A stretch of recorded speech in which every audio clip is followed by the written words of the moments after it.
sobbed the girl. "Then promise me this," laughed the creature. "Once you are queen, give me your firstborn child."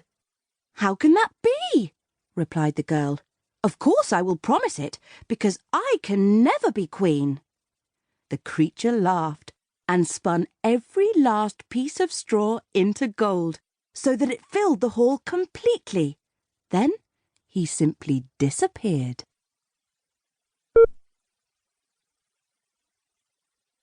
In the morning, the king was ecstatic.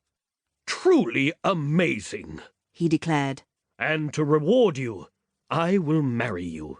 You will be my queen." The girl's head was spinning, and she did not know how to refuse. She completely forgot her promise to the strange little creature. She was too busy planning the wedding and decorating the palace to think about that.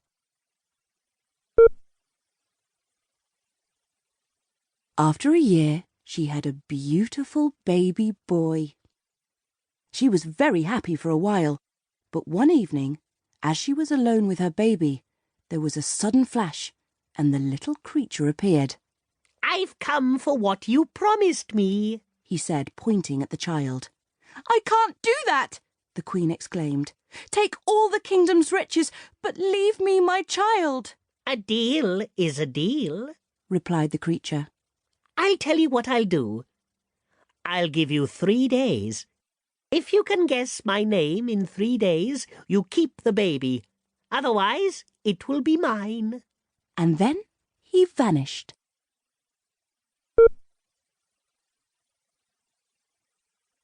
The queen was desperate. The next morning, she sent for all the scholars in the kingdom. She asked them to write down all the names they had ever read about or heard of in their studies. The creature appeared that night, and she showed him the long list of names her scholars had made. "Is it Rekim? Or Wati? Songyang, perhaps? How about Keridon?" But the creature just laughed. He tore up the list and threw the pieces in the air. "Not one of them is right," he chuckled. "Just 2 more days before the baby is mine."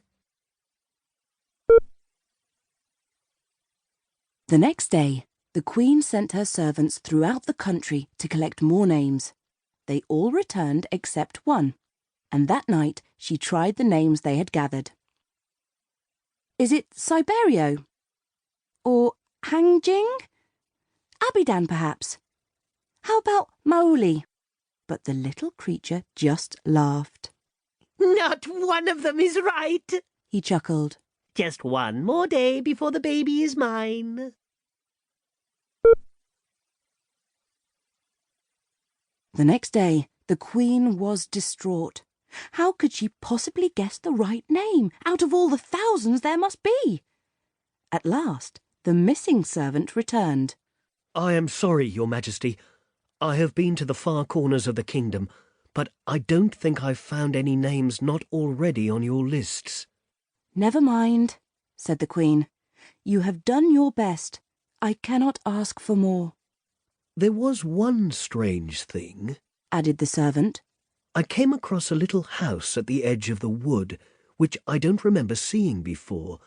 A fire was burning in front of the house, and a little creature was dancing in front of it, singing. The song went something like this. Today I'll bake, tomorrow I'll brew, then I'll fetch the Queen's new child. It's good that no one knows, Rumpelstiltskin is my name." The queen was delighted and rewarded the servant handsomely.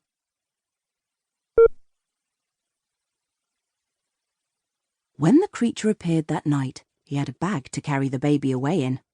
3 last guesses. He grinned. "Is it Hazari?" she asked. No. He shouted excitedly. "How about Tarakuth?" No. 1 more and the baby's mine. "Then it must be Rumpelstiltskin," said the queen. The creature's smile left his face. "That's not a guess," he shouted in a rage. "Someone must have told you. Who?